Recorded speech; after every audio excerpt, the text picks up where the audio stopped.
खुलुमबाय बर' खौरां YouTube channel नायगिरि नोंथांमोननिसिम दिनै नोंथांमोननो मोननैसो निउस आपडेट लानानै फैदों।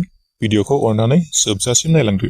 दिनैनि खौराङाव दङ क'क्राझाराव मैया एबसुनि 2 घन्टा धरना हाबाफारि लानाय जादों।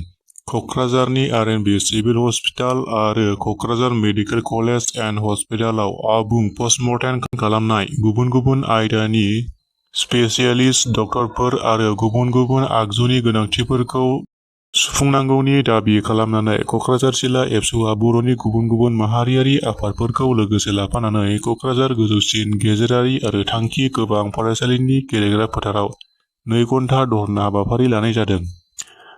मख'नो गोनांदि बे हाबाफारिनि गेजेरजों दाबिफोरनि सायाव क'क्राझार जिल्लानि जिल्ला बेंगिरि प्रदीप कुमार द्विवेदीनि गेजेरजों आसामनि गिबि मन्त्रि डक्टर हिमन्त बिश्व शर्मा आरो सावस्रि बिफाननि मन्त्रि केशव महन्त आरो बिटिसिनि गाहाय मावफुं सोद्रोमा प्रमद बर'निसिम गोसोखां बिलाइ गथायो होनना खौरां मोन्दों। बावैसो सान सिगां खौरां बिजोङाव गोसारनाय बिपिएफ आरो कंग्रेसनि गेजेराव जथायै बिसायख'थि गेलेगोन होननानै गोसारनाय खौरांनि सायाव गुवारै फोरमायनानै होयो क'क्राझार जिल्ला कंग्रेस कमिटिनि इनचार्ज आफादगिरि जसेफ हांसदा बिथाङा। खौरांगिरिनि सिगाङाव एरै बुंथिदों दि कंग्रेस आरो बिपिएफ दोलोनि गेजेराव लोगो जानानै लकसभा बिसायख'थियाव बाहागो लागोन होनना गोसारनाय खौराङा नंखाय। कंग्रेस आरो बिपिएफनि गेजेराव बेफोरबायदि जेबो सावरायलायनाय जायाखै आरो जोङो बेफोरनि फारसे खोथाबो सावरायनो साना आरो जथायै बिसायख'थि गेलेनोबो लुबैया। देग्लायनि बिसायख'थियाव जोङो हारसिङैनो मोजां फिथाइ मोननो हागोन होननानै क'क्राझार जिल्ला कंग्रेस कमिटिनि इनचार्ज आफादगिरि जसेफ हांसदा आरो एडमिनिस्ट्रेटिभ नेहाथारि बिप्रदीप तालुकदार बिथांमोना खौरांगिरिनि सिगाङाव बुंथिनानै होयो। बिपिएफआ सिगां गावसिनि सरकार थानाय समावनो देरहायाखै आरो फैबाय थानाय बिसायख'थियाव बोरै देरहानो हाबावनो। बे खोथाखौ इउपिपिएल हानजानि गाहाय नेहाथारि राजु नार्जारि बिथाङा लकसभा बिसायख'थिखौ लानानै खौरांगिरिफोरजों मोगा-मोगि जानायाव बे खोथाखौ बुंथिनानै होदों जे फैबाय थानाय लकसभा बिसायख'थिनि थाखाय क'क्राझार आरो दरं उदालगुरि बे मोन्नैबो बियाबाव एनडिएनि बिजाथि थागोन आरो मोन्नैबो समस्तियावनो जोंनि एनडिएनि बिजाथिया गोरलैयैनो देरहानो हागोन।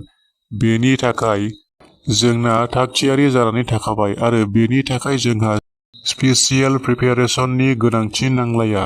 जोंनि इउपिपिएल हानजाया बुथ कमिटिनिफ्राय सेन्ट्रेल कमिटिसिम जोबोद गोख्रों मोनसे हानजा जानानै दङ। जेखि समावनो बिसायख'थि जाब्लानो देरहानाया गोरलैखा आरो बिपिएफनि देरहानो नाजानाया बेयाव माब्लाबाबो जाफुङा।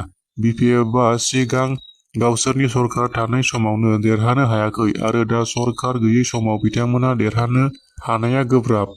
मानोना बिपिएफआ दायो गोबां लोरबांसै। गामि गामि बिपिएफनि मानसिखौनो नागिरबाबो नुनो मोनलिया। खालि ससियेल मिडियायाव थांनानै दं बिपिएफआ होननानै बिथां राजु नार्जारिया बुंथिनानै होबावो। आसाम आयेन आफादनि बुंथिगिरि बिस्वजित दैमारिनि अनसायनाय 64 नं पानेरि बिधानसभा बिएफनि सिङाव थानाय 2 नं पर'नि भेरगावनि कृष्णाराभा परबाहु हाबिनि गामिनि गोब्राब बेमाराव भुगिनांनाय नखर भेरगाव दौलसुबानि दिजु बर'खौ राङारि हेफाजाब होदों। मख'नो गोनांदि गोब्राब बेमारजों भुगिनांनाय बेमारिफोरनो अनसुंथाइ होनानै खैफोदाव गोग्लैनाय सुबुंफोरखौ गोदान जिउ होफिनदों बिथां बिस्वजित दैमारिया। अनसुंथाइ मोनगिरि सुबुंफोरा गोजोननायजों बिथां बिस्वजित दैमारिखौ साबायखर बावहरदों। जिब-जुनार फिसिग्राफोरनि थाखाय रांनि अनसुंथाइ होनो फोसावदों रायजो सरकारा। जिब-जुनार फिसिनानै जिउ खुंग्राफोरनि थाखाय हेफाजाब एबा अनसुंथाइ महरै होनो थाखाय लाबोनानै होदों गोदान मोनसे आसनि।